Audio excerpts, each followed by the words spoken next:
Remember, friends, this is a spiritual battle at its root. Abortion activists and agitators have come unhinged. Supreme Court justices threatened at their private homes. Churches and crisis pregnancy centers vandalized. A pro-family organization bombed on Mother's Day, and off-the-charts profanity by the left on social media about the Roe v. Wade case. Now, there may be no limit to the bloodlust of the God-hating, intolerant extremists. The Biden administration responds to these, quote, protests, as long as they're peaceful. I'm David Fiorazo, and this is Christ and Culture.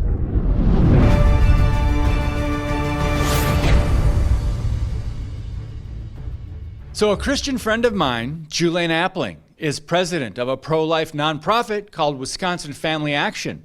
Her offices were bombed in an arson attack Sunday, Mother's Day, when someone smashed a window and threw a Molotov cocktail inside its Madison office. Appling said the act of violence was a direct threat against us. I say it's a hate crime.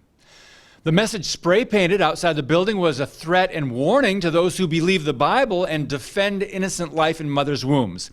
If abortions aren't safe, then you aren't either. Before we go on, what's at the heart of this argument over human life? Author and founder of Stand to Reason, Greg Koukl, narrows down the abortion debate to one simple question. And it's not about redefined words like choice, privacy, rights, or reproductive freedom. Here's how he explains it. Imagine your child is walking up when your back is turned and asks, "Daddy, can I kill this?" What is the first thing you must find out before you can answer him or her? You can never answer that question, can I kill this, unless you have answered a prior question. What is it? Abortion involves killing and discarding something that is alive. Whether it is right or not to take the life of any living thing depends entirely upon the question, what is it that you want to kill? So let's reason together for a moment. The answer to this one question is pivotal and trumps all other considerations, but many on the left understand their marching orders and the fact killing babies, population control, abortion is a sacrament to the Democrat Party. Call it whatever you want. Child sacrifice must be protected as a right, no matter the cost. And they've revved up their game. Remember the former claim of wanting to keep abortion safe, legal, and rare? Molly Hemingway, editor-in-chief of The Federalist, witnessed what she called hate-filled extremism outside the Supreme Court last week. They are so committed to abortion, they are admitting they want to, quote, kill those effing babies, end quote, that they're screaming it out loud. The timing of this intensifying battle sure is interesting. Think about this. Months before midterm elections kick off across the country, Joe Biden rallied his radical base by scoring the confirmation of a new Supreme Court justice, a committed pro-choice liberal activist who could not define what a woman is. Then, as Michelle Malkin puts it, quote, the conveniently scheduled leak of a Supreme Court draft opinion overturning Roe v. Wade became America's new weapon of manufactured mass distraction. Coincidence? As globalist power players team up with Democrat socialists once again, pro-abortion agitators have been given their marching orders. They immediately showed up for pre-planned protest rallies with pre-printed signs. Pretty darn organized for something they would have us believe was spontaneous. Now, I'm sure you heard by now that on Saturday, radical pro-abortion activists gathered outside the homes of multiple U.S. Supreme Court justices. This is how modern Democrats play the game. Note that none of the targets include the godless liberals or leftists on the high court. Only Justices John Roberts, Clarence Thomas, Amy Coney Barrett, Samuel Alito, Brett Kavanaugh, and Neil Gorsuch had their home addresses published so Satan's minions could go agitate. Desperate, the Biden White House, knowing their support among key demographic voters has plummeted due to failing policies and idiocy, decided to unleash even more chaos with the help of its most radical allies. Regarding the Supreme Court Roe leak, Michelle Malkin also writes, quote, Planned Parenthood and the American Civil Liberties Union were at the ready in Washington, D.C., Philadelphia, and New York City's Foley Square for impromptu protests and literal screamfests, where masses of spontaneously gathered rabble-rousers carried spontaneously printed carbon copy signs from the billion-dollar funded giants of the death lobby. So the left must cause chaos, distraction, and division in order to cause people to grow weary, if not force submission. A website apparently dedicated to the late liberal Justice Ruth Bader Ginsburg had asked their foot soldiers to, quote, rise up May 8th through the 15th and beyond. Their website states this: our 6-3 extremist Supreme Court routinely issues rulings that hurt women, racial minorities, LGBTQ+, and immigrant rights. We must rise up to force accountability using a diversity of tactics. A diversity of tactics. What do they mean by that? Just a few examples include last September when protesters picketed outside Justice Kavanaugh's home against pro-life laws. In January, Democrats gathered outside Senator Josh Hawley's home in Virginia while he was out of town. Here's how he responded at the time. Quote, tonight, while I was in Missouri, Antifa scumbags came to our place in D.C. and threatened my wife and newborn daughter, who can't travel. They screamed threats, vandalized, and tried to pound open our door.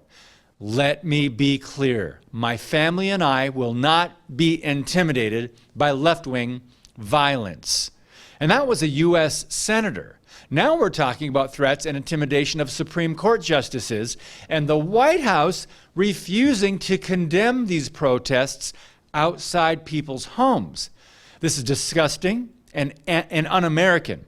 Now, Jen Psaki said old Joe Biden has no position on pro-abortion activists publishing a map with the home addresses of Supreme Court justices. She also stated that, quote, there is a lot of passion in the abortion debate. Well, of course there is. But this, too, sent a message to more radicals. The White House won't do anything about it. Lila Rose reported that Antifa and other extremists were attacking and vandalizing pregnancy centers that actually help women in crisis, and showed photos of the centers in Portland, for example. She said, quote, it drives pro-abort men to violent rage to think that women will have support to choose life. Now, I wonder how the media will report on these stories. Well, I think we already know. But related news that flew under the radar includes a former CBS abortion reporter, Kate Smith, announcing a new job at Planned Parenthood. That's right, how fitting. Some say she was already just basically an ambassador for the abortion giant. An actual journalist once described Smith as using her perch at CBS to disguise as fact the opinions of the country's most radical abortion rights activists. But I digress. It was just hours after radical leftists announced plans to target pro-life groups and churches on Mother's Day, which they have, that news about vandalism of a Catholic church in Colorado was reported. Heavy damage at Sacred Heart of Mary Church in Boulder included damaged statues, a shattered window, spray-painted profane messages across the property. My body, my choice was painted on a door of the church, and, quote, keep your religion off our bodies was painted on an exterior wall. Remember, The baby's body is not the mother's body for those who follow the science. And speaking of religion, in the Old Testament, cultish rituals, including sexual activity, caused many women to get pregnant, which the worshipers of a false god would offer up their babies to be burned on the statue in the image of Molech. So overturning Roe v. Wade, if it actually happens, would not end abortion as some hysterically claim. They don't know the facts. People will simply go across state lines for abortion access. That's where it would have been decided or should have been decided all along by the people, not the judicial branch at the federal level for the whole country. So let me close with some sobering thoughts on overturning Roe from Pastor Matt Trewhella, founder of Missionaries to the Preborn. If it does happen now, he says, politicians will no longer be able to hide behind the skirt of the court, and we'll see what Republicans are truly pro-life. No more excuses when it becomes legislation. So here's what Matt Trewhella said. It is sad we waited on the court itself to agree that Roe was never constitutional law, nor did we have to wait. 50 years of disobedient magistrates and Christians have cost many lives. The fiction of judicial supremacy kept so many from protecting human life. Now, no more incrementalism. Now, we strike down the murder completely. No exceptions. The fight is far from over. America is covered in innocent blood. God's judgment is just. We are not going to just walk away from this with an evening rally and a latte. Americans must return to the truth. Every human life is created by God in His image. None of these things determine our value: size, skin color, level of development, race, gender, environment, whether it's outside or inside the womb, degree of dependency, or place of residence. So to conclude, let me put the issue plainly, as Greg Koukl also states, quote, if the unborn is not a human being, no justification for abortion is necessary. However, if the unborn is a human being, no justification for abortion is adequate. God bless you, and keep speaking the truth about things that matter.